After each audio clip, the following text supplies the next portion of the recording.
yang curhat di Facebook. Tagihan listriknya biasanya cuma 1,1, 1,2, ini melonjak menjadi 1,9 juta. Kemudian ada di WA Group, ada kawan juga yang curhat rumah orang tuanya yang biasanya normalnya tuh bayar tagihan listrik hanya sekitar 500 ribuan per bulan. Kali ini harus membayar senilai 900 ribu rupiah. Dan tentu saja tidak hanya mereka yang mengalami, tapi juga jutaan pelanggan lainnya. Karena berdasarkan data dari PT PLN, ada 4,3 juta pelanggan yang telah melaporkan ke pihak PLN terkait lonjakan tagihan listrik yang tidak biasanya. Ini baru data dari PLN ya, belum termasuk masyarakat yang melaporkan langsung ke YLKI. Nah, kita akan ngobrol terkait tagihan listrik yang melonjak di Kopi Sore Trijaya. Obrolan interaktif yang asik dengan tema kesetrum tagihan listrik. Dan pendengar Trijaya program Kopi Sore ini kami siarkan juga secara live di Facebook, Instagram, kemudian di YouTube juga ya. Dan Anda juga bisa mengakses di website mnctrijaya.com. Dan alhamdulillah kami saat ini sudah tersambung bersama 3 narasumber kami. Yang pertama saya sapa Direktur Niaga dan Manajemen Pelanggan PT PLN, ada Pak Bob Saril. Pak Bob, selamat sore. Assalamualaikum, selamat sore. Waalaikumsalam. Kabar sehat ya, Pak Bob ya? Alhamdulillah sehat. Mas Ega juga saya harapkan sehat-sehat semua, termasuk juga semua pembicara lagi, Pak Tulus dan Pak Mulyanto. Oke. Saya sapa juga anggota Komisi 7 DPR RI yang membidangi energi dan listrik, ada Dr. Haji Mulyanto. Assalamualaikum. Selamat sore, Pak Mulyanto. Selamat sore, Pak Margi. Kabar sehat ya? Alhamdulillah. Alhamdulillah. Kalau di rumah dinas, listriknya normal atau melonjak juga nih, Pak Mul? Kebetulan saya masih tinggal di rumah pribadi ini. Oke. Listrik saya nggak melonjak, karena listrik saya kan pakai itu, auto token ya. Oh, yang pasca bayar ya? Iya, pasca bayar. Apa ya? Prabayar. Oke. Baik, kami sapa juga Ketua Pengurus Harian Yayasan Lembaga Konsumen Indonesia, YLKI, ada Mas Tulus Abadi. Assalamualaikum, selamat sore Mas Tulus. Ya, waalaikumsalam, selamat sore Bung. Sehat ya? Sehat, alhamdulillah nih. Wawancara terus nih, capek saya. Iya. Daripada rapid test terus, mendingan diwawancara Mas Tulus. Konsumen kita sehat gak Mas Tulus? Ya, tergantung perspektifnya. Secara mungkin saat ini kondisi finansial ekonominya lagi tidak sehat karena dampak pandemi yang cukup parah kan. Oke. Itu kan merusak struktur dan sendi-sendi ekonomi mayoritas masyarakat. Baik, sebelum saya ke Mas Tulus lagi ya terkait berapa banyak masyarakat yang melaporkan ke YLKI, saya ke Pak Bob Saril dulu. Pak Bob Saril, benar ya bahwa ada 4,3 juta pelanggan PT PLN yang melaporkan lonjakan tagihan listrik ya? Bukan melaporkan, tetapi data kita yang kenaikannya 20% daripada rata-rata. Jadi ini adalah data daripada kita, ada 4,23 itu berdasar data billing kita itu mengalami kenaikan 20% ke atas. Jadi bukan melaporkan, tidak semuanya melaporkan, ada yang tidak melaporkan. Oke. Jalan sudah mengetahui, mereka bekerja di rumah dan sebagainya. Oke, jadi itu by system diketahui oleh PT PLN, 4,3 juta itu? Ya, karena kan kita lihat dari PT sistem billing kita ada target, biasanya rata-ratanya kalau pelanggan R1 ini berapa, kita lihat, oh ini yang lebih di atas 20% dari rata-rata, itu ada jumlahnya sekitaran 4,23 juta. Tapi tidak semuanya yang melapor, adapun yang ada yang tidak melapor, kita telepon, kita jelaskan. Gitu. Oke, yang melapor berapa banyak, Pak Bob?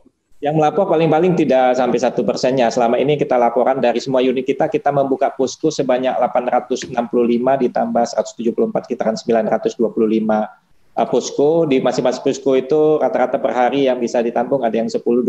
Rata-rata ya sekitaran 10.000 sampai 20.000 lah. Kira-kira yang sudah melapor itu 47.000 pada data terakhir itu. 47.000. Ya, kita juga melakukan penelponan kepada masing-masing. Kita membuka posko itu tidak hanya kita menunggu ditelepon, tapi kita menelpon juga menceritakan kejadian kepada beberapa pelanggan kita. Oke, jadi proaktif juga PT PLN ini ya, jemput bola ya? Selain juga ngikutin kalau wawancara ini saya sangat saya senang sekali, kecuali Pak Tulus tadi capek dia ngomongnya. Oke. 4,3 juta itu banyak loh Pak Bob ya. Nah, ini bagaimana tindak lanjutnya? Maksud saya, apakah memungkinkan mereka dikontak semua oleh pihak PT PLN? Nah, bagaimana dengan mereka yang pasif? 1,75 juta itu sudah kita kelola secara sistem otomatis pada waktu sebelum tanggal 6. Sebelum tanggal 6 dikelola itu, jadi sudah kita masukkan di dalam program untuk solusi, yaitu melakukan cicilan dalam 3 bulan ke depan untuk kenaikannya. Itu yang kita lakukan. Tetapi untuk yang sekitaran 2,225 juta pelanggan itu, nah yang ini yang kita lihat ada juga tidak melapor karena kenaikannya hanya 23%, 25%, kan itu rata-rata. Tapi ada juga yang melapor yang terlalu tinggi. Nah untuk yang terlalu tinggi itu memang kita sudah ada mekanismenya. Mekanismenya kita lakukan seperti yang 1,75 juta tadi, yaitu dilakukan dengan cicilan selama kelebihannya itu selama 3 bulan ke depan. Oke. Kenaikan 20% ke atas ini tagihan bulan apa? Tagihan bulan Juni, pemakaian Mei. Jangan lupa Mas ya, di Mei itu kan kita itu melakukan ibadah puasa ya Pak. Kalau ibadah puasa itu kecenderungan setiap tahun yang kita catat itu selalu kenaikan untuk rumah tangga itu besar sekali. Karena aktivitas daripada ini ya, yang normal aja sudah mengalami kenaikan. Tetapi ditambah lagi kan aktivitas di dalam rumah atau work from home. Karena pada waktu itu PSBB hampir dari mulai akhir Maret sampai dengan April itu sampai Mei juga kan disarankan untuk PSBB pada daerah tertentu yang merah-merah itu. Gitu. Oke, jadi PLN ingin mengatakan kenaikan tagihan listrik di kisaran 20% di bulan Mei kemarin itu sesuatu yang wajar? Iya, sekali lagi sesuatu yang wajar karena pemakaian itu masih pembayarannya itu kan hanya 2 komponen utamanya. Volume dan harga satuannya atau tarif. Tarif ditetapkan pemerintah tidak ada kenaikan sejak tahun 2017. Artinya apa? Satu-satunya kan volume kan. Nah volume ini yang dipakai. Tetapi volume itu memang ada 2 hal. Tadi ada bulan puasa. Kemudian ada juga work from home. Betul nggak? Work from home. Yang kerja-kerja di kantor kita bawa ke rumah. Ada yang membuat lab di tempat kuliahnya. Mengajar karena dia perlu penelitian yang harus segera, maka dibawa lab mininya itu ke rumah. Itu membutuhkan alat listrik semua. Kemudian yang paling penting sekali, nah kita juga karena COVID-19 pada akhir Maret kita tidak melakukan pencatatan meter. Kenapa itu? Karena kita patuh kepada pemerintah pada waktu itu dikeluarkan ada PSBB. Sehingga kita harus memutus mata rantai virus ini. Mata rantai virus ini diputuskan dengan apa? Work from home, stay at home. Pencatat meter kita itu kan mencatat dari rumah ke rumah. Kita bisa bayangkan kalau dia OTG membawa sesuatu, tangannya, menyentuh apapun, kan bisa hitungnya. Lebih baik kita mengamankan work from home dulu. Stay at home tidak membaca. Bagaimana cara menghitungnya? Rata-rata kan 3 bulan ke belakang. Oke. Bagaimana yang lonjakannya sangat drastis sampai ada yang nyaris 2 kali lipat? Ya, 2 kali lipat contohnya Mas, misalnya ya. Katakanlah kita kue saja, kan ini sama saja kue atau KWH ya. 1 KWH katakanlah 1 kue. Anggap aja pada waktu biasanya kita itu makan sekitaran 5 kue saja. 5 kue dari Januari, Februari, Desember, Januari, Februari 5 kue. Kan rata-rata 5 lah makan. Nah pada waktu kita bulan April kita itu work from home.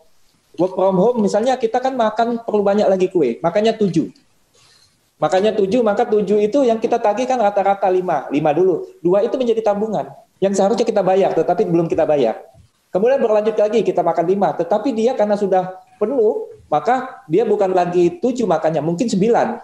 Tetapi kita tetap tagih 5. Jadi ada 4. 4 ditambah 2 tadi, inilah yang kelebihannya. 4 ditambah 2 tadi 6. Pada waktu kita menagihkan, setelah kita catat meternya, kita lihat angka yang sebenarnya, itu di bulan akhir Mei, untuk pemakaian bulan Mei, untuk rekening Juni, maka kita lihat bahwa pemakaian sebenarnya yang tadi 10 ditambah dengan 6, jadi 16. Bandingkan 5 ke 16, bisa 3 kalinya Mas. Itu kan variatif. Nah sekarang kita lihat bulan Mei itu pemakaiannya cukup tinggi sekali. Mengapa cukup tinggi? Karena sekali lagi bahwa kita ada work from home dan sekaligus bulan suci Ramadan. Oke, bagaimana dengan kasus ada rumah kosong yang lonjakannya juga sangat drastis? Tadi rumah kosong kan mungkin kosong dia Mas. Tapi dia sebenarnya sebelumnya isi misalnya. Tiba-tiba kosong. Enggak, kosongnya udah lama. Kosongnya sudah lama, lama-lama kosong. Sekarang tetap biasanya rata-rata 3 bulan tetap kosong dia, Mas. Tidak mungkin ada kita yang tinggi sekali. Kalaupun ada, pertama adalah rumah itu terkunci. Kita tidak bisa mengakses meternya. Dan itu pun tidak kita itu langsung kita masukkan rata-rata, tidak akan kita itu, Bang. Nah, itu kasuistik ini harus kita teliti dulu di siapa, yang ini yang harus kita masukkan di dalam database kita. Ada kesalahannya apa? Karena itu sifatnya kasuistik sekali.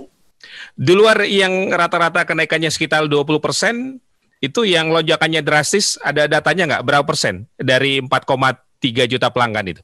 Oh, 4,3 juta pelanggan itu ada sekitaran yang tadi, yang drastis lagi itu adalah 1,72 yang kita kasih secara otomatis untuk otomatis sudah dikurangi gitu. Oke, baik. Sekarang saya ke Mas Tulus. Mas Tulus, laporan yang masuk ke YLKI berapa banyak soal lonjakan tagihan listrik di masa pandemi ini? Iya, sebenarnya tanpa pandemi pun memang pengaduan masalah listrik juga masih lumayan banyak di YLKI ya. Dalam setiap tahun itu rating 6 di antara komoditas yang diadukan. Walaupun memang bukan masalah tagihan kalau yang reguler, tapi saya kira dalam bulan Mei, bulan Juni, dan juga April itu memang pengaduan masalah tagihan melonjak cukup lumayan kenaikannya, walaupun ya tidak sebanyak yang campung di PLN, karena kan biasanya yang mengadu ke YLKI adalah konsumen yang sudah mengadu ke PLN tapi tidak tersampaikan. Ya karena mungkin sistem PLN kan dengan banyaknya kasus ini kan akses pengaduannya mungkin banyak yang mampet gitu ya. Telepon nggak diangkat atau mention di medsos belum direspon dan segala macam, sehingga konsumen yang bersangkutan menyampaikannya ke YLKI. Walaupun juga banyak yang menyampaikan informasi itu ke YLKI untuk memberitahukan bahwa dan mengklarifikasi kok tagihannya mengklaim banyak atau naik secara signifikan gitu. Dan memang kalau kita lihat memang sebenarnya disampaikan oleh Pak Bob secara teknis mencerminkan apa yang terjadi di lapangan ya, tapi di sisi lain menyangkut pola komunikasi antara konsumen listrik dengan PLN itu kan saya ibaratkan seperti hubungan pasien dengan dokter. Ya, terjadi asimetri informasi. Ya, sejauh ini PLN, sejauh ini konsumen tidak mengerti hal ehwal soal ketenaga listrikan, menyangkut penghitungan tarif, menyangkut jumlah KWH yang dipakai setiap harinya berapa.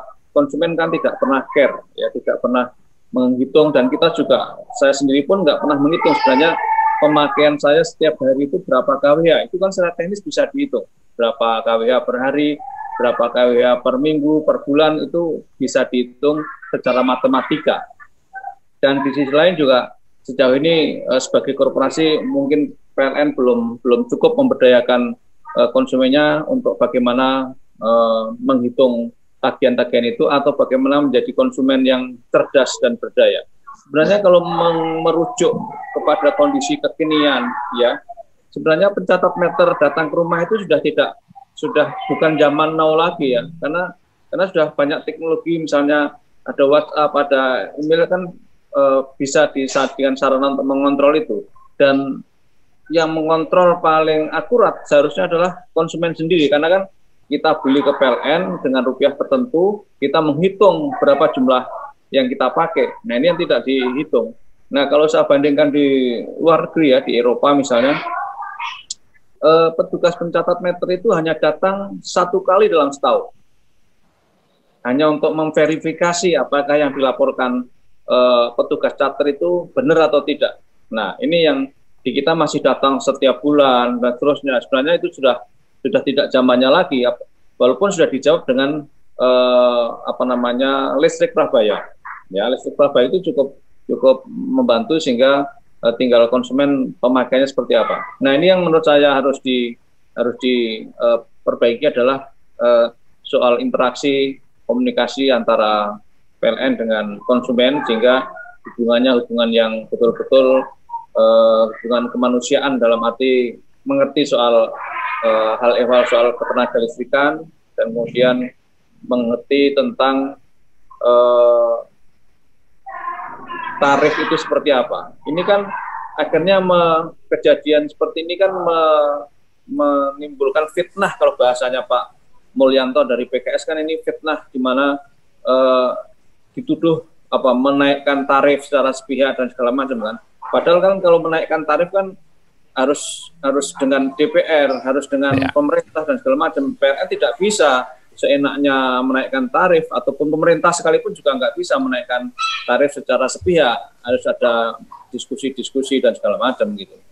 Saya kira untuk sementara itu, Bung. Baik, Mas Tulus, apa yang bisa dilakukan konsumen dengan situasi ini? Karena pertama, sosialisasi terkait dengan mekanisme penghitungan ini, Mas Tulus nilai tidak maksimal, sehingga konsumen kaget, tapi mau tidak mau harus tetap membayar di tengah situasi ekonomi yang sedang melemah seperti ini. Karena katakanlah, oke, rata-rata nanti dicicil, tapi kan tetap saja jatuhnya harus bayar di depan. Apa yang bisa dilakukan oleh konsumen? Ya, kalau apa yang harus dilakukan konsumen tentu saja ketika tagihannya dianggap melambung itu, ya harus mengadu ke PLN. Sebagai korporasi kan PLN punya banyak akses tadi, channel-channel pengaduan lewat 123, lewat medsos yang dimiliki. Nah, ini yang kemudian respon itu harus cepat ya. Kalau saya lihat di antara penyelesaian kasusnya itu memang tidak bisa, saya nggak tahu nanti Pak Bob Saril bisa mengklarifikasi apakah bisa selesai pada saat itu juga atau harus menunggu sekian hari atau 2 minggu. Nah, sementara kalau menunggu lama kan konsumen merasa shock gitu kan. Ini kan billing shock sebenarnya. Terutama konsumen yang merasa punya income yang tidak baik tapi tagihannya kok melambung tinggi. Ini yang saya kira perlu penanganan cepat sehingga tidak menimbulkan shock bagi mereka, dan kemudian apalagi di era saat ini ketika dia naik tinggi kemudian mention di media sosial makin ramai ya, makin ramai karena diramekan oleh mention di media sosial yang saat ini semua orang bisa bicara gitu. Oke, baik. Sekarang kita dengar wakil rakyat kita, Pak Mulyanto. Bagaimana DPR melihat apa yang terjadi di masyarakat terkait tagihan listrik yang melonjak di masa pandemi ini? Ya, terima kasih, Mas. Jadi pertama kali saya mengucapkan terima kasih ya ada forum seperti ini agar masyarakat itu dapat dijelaskan duduk perkaranya. Karena penting di dalam era sekarang ini duduk perkaranya itu jelas. Ya. Karena kalau tidak itu luar biasa, Mas ini. Apa itu mention hoax dan sebagainya cepat. Ini namanya tabayun, Pak. Ya, akibatnya itu bisa muncul fitnah dan sebagainya. Saya pribadi juga mendapat banyak WA ya yang mengirim data-data itu. Kalau kenaikan 20-30%, saya rasa nggak begitu menjadi problem ya. Yang mengirim WA ke saya tuh ada yang kenaikannya itu dari 750.000 menjadi 2,5 juta. Dan saya membaca sendiri struknya itu. Tinggi sekali itu saya lihat. Ada beberapa yang 100%. Nah ini persoalannya sebetulnya sederhana. Itu masalah pencatat meter sebetulnya. Karena DPR meyakini tidak ada kenaikan tarif listrik secara sepihak, itu yang pertama. Kalau ini menaikkan secara sepihak, wah itu soal besar. Soal besar ya. Karena sebelumnya bulan lalu kita sudah melaksanakan RDP ya dengan Pak Dirut ya. Kita sampaikan juga dan saya menyampaikan juga kritik pedas ini terkait kenaikan. Pak Dirut menjelaskan logika itu. Sebetulnya pada saat itu penjelasannya bagi kita DPR melihat masuk akal. Ya kan, karena ada COVID, karena ada Ramadan, ya kan, maka listrik rumah tangga meningkat. Listrik industri menurun, ya.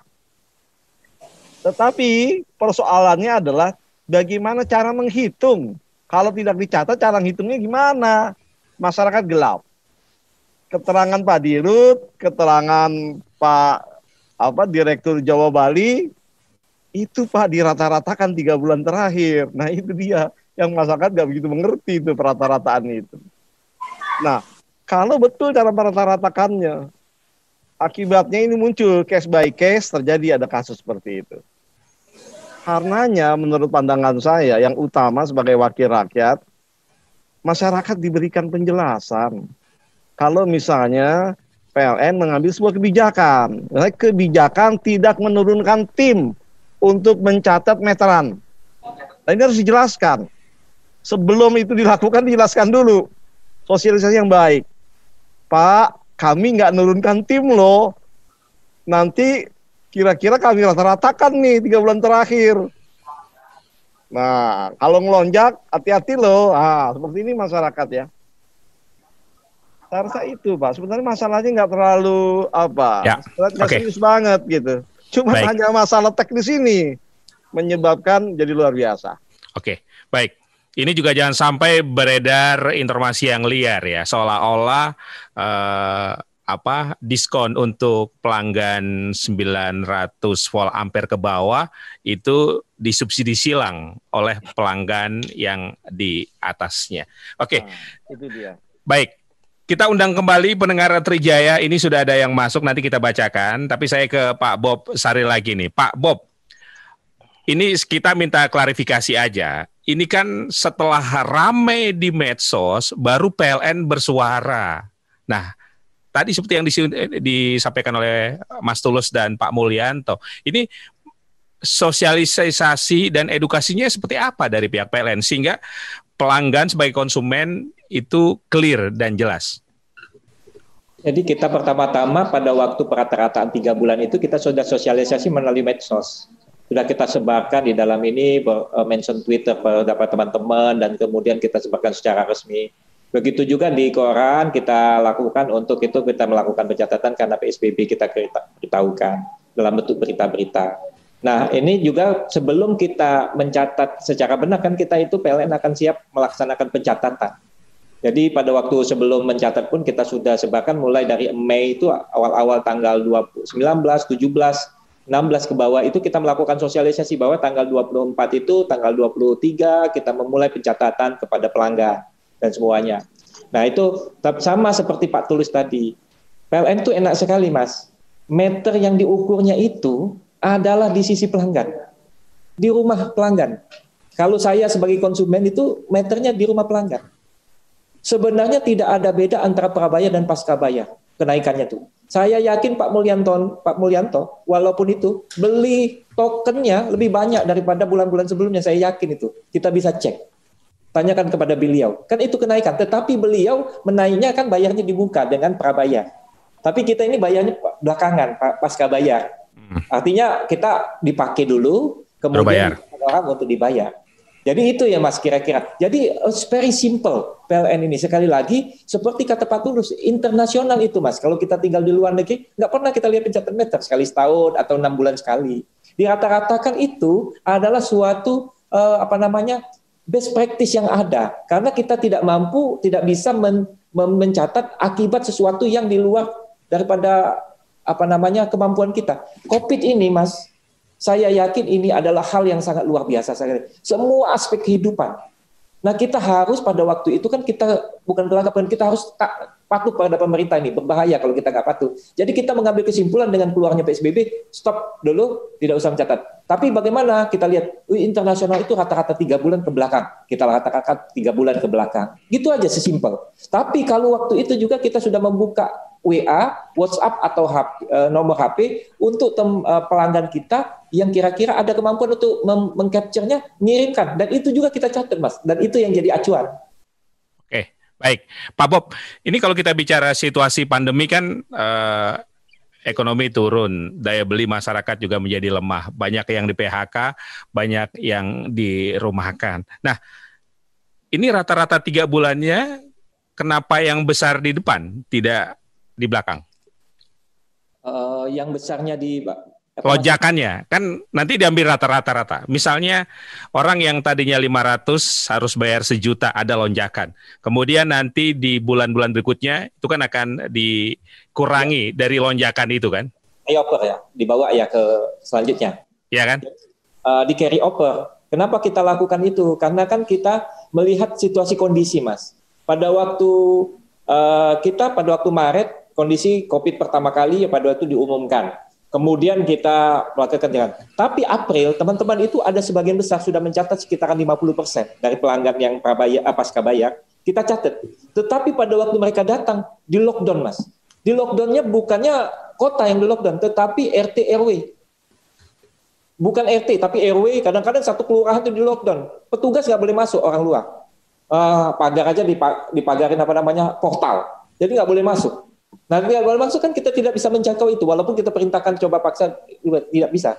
Contoh itu di DKI banyak sekali, Mas. Di kampung-kampung, kampung pulau, di tempat saya juga kampung rambutan itu di lockdown, nggak boleh masuk oleh satpam kita, Pak. Memang perintah kita warga di sini karena kita ketakutan, ketakutan jangan sampai ada orang luar membawa. Jadi kita ambil bagaimana internasionalnya rata-rata, dan dirata-ratakan terjadi pada waktu pemakaian bulan Maret, rekening April, kemudian rata-rata juga adalah rekening Mei, pemakaian April, tetapi pemakaian Mei, rekening Juni, kita berhasil mencatat semua. Kemudian sudah tidak ada lockdown-lockdownnya, berhasil semua. Itu sebanyak sekitaran 98%, sekian itu kita sudah berhasil membaca, kemudian 1,2 sudah melaporkan pakai WA dengan itu. Dari jumlah sekitaran 36 juta pelanggan kita. Oke, baik. Mas Tulus, bagaimana? Apakah PLN sebenarnya sudah berupaya optimal ini untuk memberikan yang terbaik terkait pelayanan kepada pelanggannya? Iya, sejauh ini sebenarnya pertama soal komunikasi ke masyarakat memang sudah dilakukan, tetapi ya memang sebaik apapun ya pasti kurang, ya masih kurang, dan kemudian masyarakat juga mungkin karena dalam kondisi panik PSBB dan segala macam sehingga tidak aware bahwa ada pengumuman-pengumuman penting yang disampaikan oleh PLN. Nah ini yang kemudian walaupun setahu saya memang soal yang saya harapkan sebenarnya waktu itu ada warning, ada public warning bahwa seperti tadi disinggung juga oleh Pak Mulyanto, ketika work from home ini kan efeknya kepada pemakaian public utilities ya, selain listrik dan juga air dan juga pulsa. Sebenarnya banyak yang berteriak soal pulsa ya, internet, karena pemakaiannya sangat tinggi dan tidak ada subsidi sama sekali. Nah kemudian yang kalau saya amati dari pengaduan-pengaduan yang masuk ke saya adalah ketika konsumen melapor ke PLN itu belum mendapatkan penyelesaian ya. Nah ini PR bagi Pak Bob dan juga teman-teman di PLN yang lain. Dari pengaduan yang masuk ke saya itu ketika mention di medsos ataupun 123 ini belum mendapatkan respon, entah karena mungkin sistemnya terlalu padat, banyak yang mengadu atau apa, tapi sebenarnya tentu tidak boleh menjadi apologi untuk itu ya. Tapi sebenarnya ini juga ya, yang ingin saya sampaikan juga adalah ini kan lagi hot soal new normal ya. Nah ini masalah COVID ini mestinya menjadi new normal betul bagi konsumen listrik ya. Artinya apa? Saya kira dengan kasus begini nanti konsumen itu harus mengirimkan pemakaian listriknya, mengirimkan foto stand terakhir dan dikirim ke WhatsApp-nya Pak tadi yang disebutkan oleh PLN itu, sehingga itu lebih akurat. Jadi potensi untuk pencatat meter salah ataupun dulu ada istilah pencatat meter tembak dan segala macam itu tidak terjadi dengan adanya konsumen yang menginput sendiri seperti tadi saya kasih contoh di banyak negara. Ya, baik. Apalagi pencatat meter itu perusahaan subkonnya PLN ya, Pak Bob ya? Subkonnya PLN ya, kontraktor yang kita bekerja. Ya, artinya bukan pegawai PLN langsung kan, itu perusahaan subkon yang ditunjuk ya. Oke, baik. Ini sudah ada dari pendengar yang masuk, saya bacakan ya, Pak Bob, Mas Tulus dan juga Pak Mulyanto. Ada Pak Yogi di Tangerang, selamat sore. Rumah kosong, lampunya cuma satu, masa tagihannya 750.000. Ini gimana nih katanya Pak Bob? Itu dari Pak Yogi di Tangerang ya, lewat SMS. Kemudian ada Pak Raden Dayat, selamat sore. Pak Raden bilang PLN kapan hebatnya katanya. Oke. Kemudian ada pendengar kami, Pak Ahmad Suwarno, selamat sore Pak Ahmad. Selamat sore Bapak dari PLN. Saya sangat menyesalkan petugas Bapak yang dalam kondisi pandemik bertindak semena-mena mengajak kelahi. Mohon maaf, tagihan listrik saya bulan April 6 juta karena pada saat itu saya belum dapat uang. Minta kebijakan untuk tidak dilakukan pemutusan karena telat bayar. Tetapi tanggapan petugas Bapak ngotot memberi ancaman untuk diputus aliran listriknya. Begitu saya adu mulut, langsung pergi. Kejadiannya menjelang Lebaran. Mohon kedepannya tidak terjadi lagi. Oke, terima kasih Pak Ahmad Suwarno. Kemudian saya sapa pendengar kami, ada Ibu Iva. Selamat sore, kalau saya sangat terbantu dengan token prabayar PT PLN, saya beli token listrik 6 bulan sekali, jadi bisa dianggarkan. Terima kasih Pak PLN. Kemudian ada Pak Dev di Depok. Mohon maaf, menurut saya kelalaian ada pada konsumen itu sendiri, tidak aktif. Seharusnya aktif menghubungi PLN pada saat meter tidak dicatat. Kemudian ada pendengar kami, Pak Samsul, selamat sore. Rekayasa ini, 1.300 volt ampere ke atas yang mensubsidi golongan di bawahnya. Bukan negara yang bayar, tapi rakyat katanya. Oke, terima kasih. Itu dulu ya. Oh, ini ada masuk lagi. Baru masuk ada Pak Ngatimo. Pak, saya mau tanya. Saya pasang listrik daya 2.200 watt, tapi rencananya akan saya turunkan. Bisa nggak ya, Pak? Oke, ini mungkin yang masalah reguler ya, Pak Ngatimo. Silakan, Pak Bob ditanggapi dulu. Banyak untuk PLN ini. Jadi rumah kosong ya tuh. Sekali lagi rumah kosong, pagar tinggi. Kita kan tidak bisa merapat. Kemudian pada waktu kita tidak berhasil membaca itu, biasanya kita ada surat pemberitahuannya, Mas. Cari kertas pengumuman, maka di rumah Anda tidak bisa dicatat, mohon hubungi nomor sekian atau memberikan nomor ke WA kesekian, ke 123. Itu kita tempel di dekat itu, Mas, kertasnya. Tapi mungkin nggak pernah dilihat rumahnya, jadi berapa kali teman-teman itu bingung ini berapa angkanya, padahal di situ rumah besar. Nah, itu ada kegiatan. Jadi kita membayar yang rata-rata dari jenis tarif yang ada. Misalnya tarif itu katakanlah mereka 3.500. Nah, di dalam kita mempunyai pelaporan itu 3.500 rata-rata suatu daerah tertentu, katakanlah Jakarta itu pemakaiannya rata-rata 1 bulan 7.400. Itu yang dimasukkan. Yang dimasukkan rata-rata daripada itu, karena dari awal pun tidak pernah kita mendapatkan angka meternya gitu. Jadi itu yang menyebabkan salah satu itu, tapi itu adalah kasuistik. Bagusnya nanti tolong dilapor, kalau bisa nanti kita mencatat nomor ID PEL-nya, nanti kita lihat. Dan sekali lagi mohon izin Pak Tulus juga melaporkan kepada Bapak, karena sekarang sudah sistem online Pak, AP2T, terlagi untuk koreksi rekening itu cepat sekali Pak. Cepat sekali kenapa? Tapi kita menunggu dulu verifikasi. Verifikasinya biasanya 1 hari Pak, jadi hari besoknya udah bisa diselesaikan, dan tidak bayar di kantor Pak, mohon maaf. Tapi bayarnya langsung di bank. Karena proses itu yang membutuhkan waktu 1 hari, setelah kita koreksi kan diupload dulu, kemudian diverifikasi, kemudian dikirim kepada perbankan. Karena membayarnya kan sekarang melalui perbankan, fasilitas dari host to hostnya ke mereka. Jadi itu cepat sekali sekarang untuk membutuhkan waktu kalau koreksi. Jadi jangan khawatir, memang teman-teman pelanggan kita bisa melapor ke 123 atau juga langsung ke kantor kita terdekat untuk melakukan kalau ini bagaimana untuk melakukan pencicilan atau program solusi kita yang kita tawarkan. Oke, tadi soal ada yang ya kurang menghargai pelanggan sampai harus berantem ketika nego lah untuk tidak diputus. Silakan Pak Bob. Itu penting sekali bagi kami, mohon dilakukan. Kami catat itu karena kami telusuri. Karena itu bukan protap yang kita berikan, Mas. Protap kita berikan itu selalu kita berprotap bahwa mengucapkan salam 5S dahulu, kemudian dilakukan memberitahukan. Kalau tidak diberitahukan, kita akan melakukan tindakan ini. Kemudian sekali kalau dia mau itu, kemudian ada peringatan 1, baru peringatan 2, barusan peringatan 3. Pada peringatan 1 kita putus sementara namanya. Kemudian peringatan kedua kita tidak melakukan apa-apa, kemudian peringatan 3 kita baru bongkar. Nah, jadi kalau ada yang ribut itu harus kita tanyakan dulu. Untuk kami penting sekali itu. Harus kita perbaiki dalam mohon datanya, ditelepon aja ke 123, Bapak nomor ID PEL berapa, sekian berapa, tanggal berapa, jam berapa, itu bisa kita telusuri, Mak. Nggak usah apa nama, jamnya berapa, hari apa, itu bisa nanti kita telusuri dari sistem. Baik, ini ada yang masuk lagi, saya baca kan mumpung masih ada waktu ya, ada Ibu Cut Putri. Apakah benar kenaikan berdasarkan pencatatan yang akurat? Katanya petugasnya tidak datang mencatat ya. Betul katanya, ada rumah kosong yang 6 bulan, itu tagihannya luar biasa, hampir 2 kali lipat katanya. Oke, terima kasih Ibu Ucut ya. Kemudian ada Pak John Hir. Selamat sore Pak John.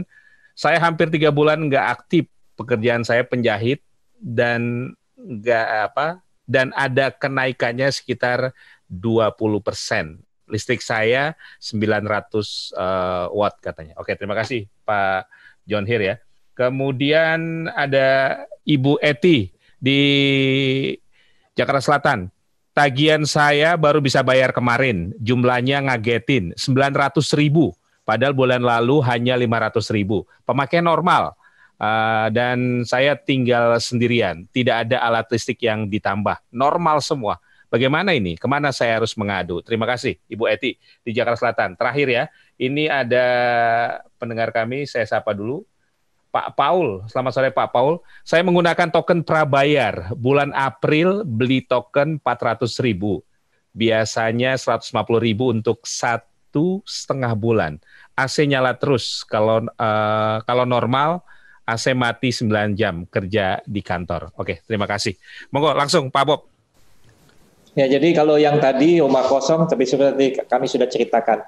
Nah, tetapi kalau penjahit tadi ya, permasalahannya kalau dia 20%, menurut saya normal saja, Mas. Mungkin dia pesanannya kan mendekati Lebaran, itu biasanya jahitannya banyak walaupun dalam PSBB ya. Kemudian dia menggunakan listriknya lebih banyak juga, mungkin alat obrasnya dan sebagainya. Dan yang kemudian yang ketiga, kalau kita bahas tadi, selanjutnya token. Memang kita sarankan untuk token kalau mereka tidak ingin diganggu oleh petugas pencatat meter. Ya seperti Pak Mulyantono kan rumahnya sudah token, jadi tidak ada di bawah. Kita tinggal mengisi token sendiri, beli token seperti kayak pulsa telepon lah, itu lebih terbantu lagi. Nah terkait kalau ada misalnya sekali lagi kami membuka layanan informasi, bisa lihat di belakang kita masih ada teman-teman itu yang masih bekerja, itu tugasnya menelponin Mas. Dia lagi menelpon, itu posku kita menelponi, mereka masih di situ untuk di ruang satgas kita untuk di kantor pusat ini. Tapi di tempat unit-unit lain itu kita lakukan seperti ini. Baik. Dan ini sekaligus untuk mengklirkan seperti yang tadi disampaikan oleh pendengar kami. Tidak ada ini terkait dengan subsidi silang ya. 900 volt dikasih diskon, di atasnya dinaikkan tagihannya. Perlu saya itu informasikan Mas ya. Stimulus ini bukan dari PLN. Dari pemerintahan Pak Jokowi. Ya. Pemerintahan Pak Jokowi memberikan stimulus menggunakan APBN. Bukan menggunakan PLN, tetapi APBN itu akan dilalui PLN. Kan dipakai oleh mereka, nanti dibayarkan ke PLN. Tetapi semuanya itu dibuatkan oleh pemerintah melalui subsidi. PLN tidak bisa subsidi silang, karena bisa Pak Mulyantono bisa pidanakan kita Pak. Itu ada undang-undangnya, tanya ke beliau yang membuat undang-undang itu. Undang-undang ketenaga listrikan perpresnya ada, dan setiap kali membahas kata Pak Tulis tadi harus disetujui oleh DPR. Itu pidana. Yang dipidana itu semua termasuk sayanya. Kan tidak mungkin kita mau begitu. Itu tidak ada sekali lagi subsidi silang. Yang jelas ini adalah murni pemakaian. Yang paling penting coba dilihat di rumah, foto betul nggak angka meternya dengan yang ditagihkan yang terakhir ini. Nah kalau salah berarti mereka memang datang. Nah itu yang akan kita itu. Baik. Itu kalau misalnya lonjakannya drastis sekali, itu kita komplain, uangnya bisa dibalikin atau nanti dihitung untuk tagihan berikutnya? Dihitung untuk tagihan berikutnya, karena kita mekanisme kalau ada minta uang biasanya ada lama. Jadi biasanya untuk kayak reimburse pada bulan-bulan berikutnya untuk digunakan. Oke. Berarti PLN udah terima di depan ya? Terima di depan kayak ya. Juga. Lumayan lah ya buat cash flow ya, Pak Bob ya. Oke. Pak Mulyanto, silakan tanggapi dari masyarakat dan juga PLN tadi. Ya, saya ingin yang general, Mas. Kita harus akui ini PLN tentunya harus bisa menyerap betul kondisi masyarakat. Jangan melihat masyarakat itu secara teoritis. Saya itu punya latar belakang birokrasi, Mas. Pernah menjadi sekretaris jenderal, menjadi inspektur jenderal, bidang ilmu saya teknologi nuklir. Tapi ketika saya menjadi anggota legislatif, saya turun ke bawah ke masyarakat kecil. Masyarakat kecil cara berpikirnya nggak selogik dan sistematika kita. Ada sedikit saja perubahan mereka tuh gagap. Tapi apa yang terjadi hari ini? Mereka diberondong dengan berbagai kenaikan. Yang pertama adalah BPJS. Setelah MA ketok batal, malah diajukan naik lagi oleh pemerintah. Kedua, BBM sudah turun secara global, di kita belum turun-turun. Ya kan? Ketika kasus PLN ini bagian dari rangkaian secara psikologis, Pak. Masyarakat itu paranoid kondisinya. Ya kan? Walaupun secara objektifnya kita yang berpikir rasional, sistematik memahami. Ini ada work from home, ini ada puasa, apalagi ini meterannya nggak dicatat, ya kan? Karena COVID. Logika itu kita pahami. Tapi si masyarakat ini ketika dia menderita juga secara ekonomi kan, menghadapi hal-hal seperti ini, panik Mas di masyarakat itu. Nah ini harus kita sadari. Kita harus betul-betul mengerti feeling mereka itu. Karenanya apa yang bisa kita lakukan? Kita perbaiki servis kita, layanan kita, super excellent. Nggak ada pilihan itu. Karenanya nggak bisa sekarang ini kita mengandalkan terus-menerus catatan meteran. Misalnya gunakan token keseluruhan, kan gitu. Atau metode tanpa catat, namun clear, hanya 1 tahun sekali datang tukang meteran. Tapi itu harus proof betul. Ya, jangan sampai salah. Ini layanan ini yang harus terus diperbaiki ke depan. Baik. Masa itu yang dituntut masyarakat. Baik, terima kasih Pak Mul. Pak Bob, lonjakan tagihan sudah dipastikan bulan ini yang terakhir ya, ke depan sudah normal lagi? Lonjakan tagihan itu sekali lagi tergantung pemakaian, Mas. Enggak, maksud saya yang di luar biasanya. Oh, yang di luar biasanya untuk pencatatan meter yang jelas sampai bulan-bulan selanjutnya kita sudah putuskan harus sama bagaimanapun juga harus dibaca 100%. Itu keputusan kita daripada BOD kita. Tetapi mohon sekali lagi dimengerti bahwa lonjakan itu tetap ada tergantung pemakaian. Pikirkan misalnya Mas Sirgi membawa studionya ke rumahnya supaya di rumahnya saja gitu. Nah, apa alatnya semuanya dibawa ke rumah, melonjak kan listriknya pasti melonjak, Mas. Enggak, maksud saya untuk penghitungan rata-rata 3 bulan ini sudah tidak akan dilakukan oleh PLN lagi. Kecuali ada hal-hal yang cases ya, Mas ya. Seperti tadi misalnya rumahnya kosong tidak bisa kita itu, ada anjing terus dan kita suratnya nggak pernah kita dibalas oleh mereka, tidak pernah mau WA untuk itu yang kita lakukan itu karena nggak ada means lain daripada itu. Nanti kita kalau buat macam-macam sendiri malah di luar daripada pakem nggak ada metode yang bisa absah untuk diberikan gitu. Oke, baik. Ini terakhir ada pendengar kami Pak Abdillah. Ini PLN 123 sibuk terus. Ada saluran lain nggak? Terima kasih. Banyak mohon maaf juga mungkin karena penuh tadi kita ada Twitter 123, ada Facebook 123, kemudian kita juga punya Instagram 123, semua medsos ataupun di WA. Di WA yang untuk pencatatan meter itu silahkan juga bisa melakukan WA-nya 123. Itu bisa kita tampung semua di sana, tetapi kalau ngomong langsung memang ke 123 untuk berbicara kepada petugas kita, CSO kita di sana. Oke, baik. Mas Tulus, terakhir dari Anda untuk PLN. Ya, saya kira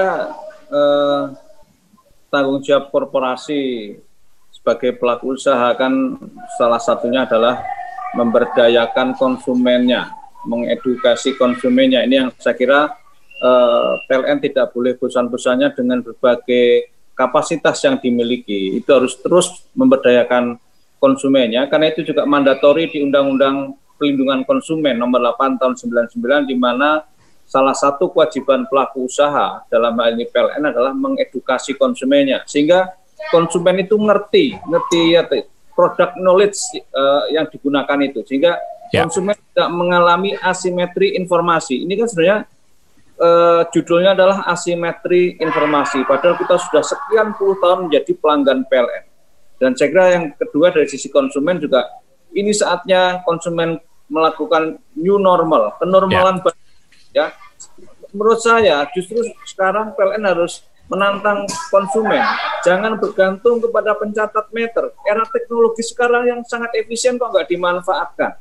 Konsumen mau tidak mau harus dilatih untuk menggunakan teknologi sehingga lebih efisien, lebih akurat, dan kemudian miskalkulasi dan segala macam. Ya, ini yang saya kira justru harus ditantang agar konsumen aware dengan produk yang digunakan dan mengefisienkan kerja dengan teknologi. Oke, kalau dulu sebelum ada WhatsApp, sebelum ada telepon seluler, internet segala macam, pencatat meter masih diperlukan. Tapi dengan adanya itu kan kita sebenarnya harus menggunakan basis teknologi digital.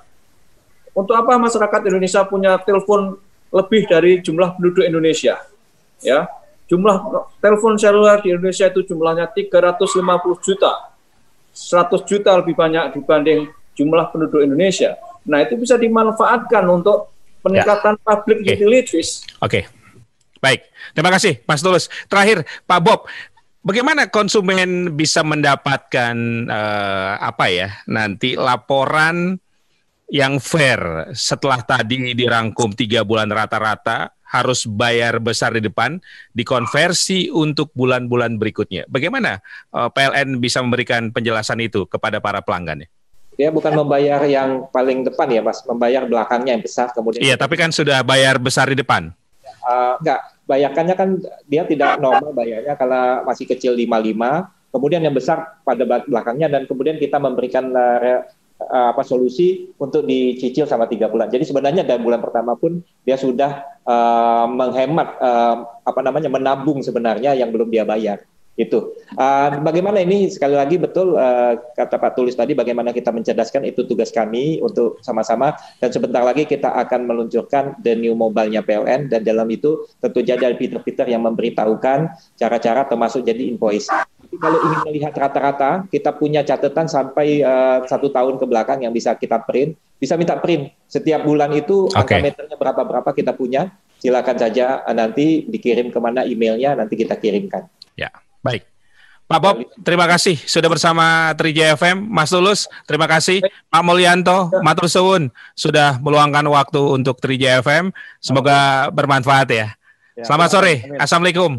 Waalaikumsalam warahmatullahi wabarakatuh. Demikian pendengar Trijaya, Kopi Sore Trijaya, obrolan interaktif yang asik dengan tema kesetrum tagihan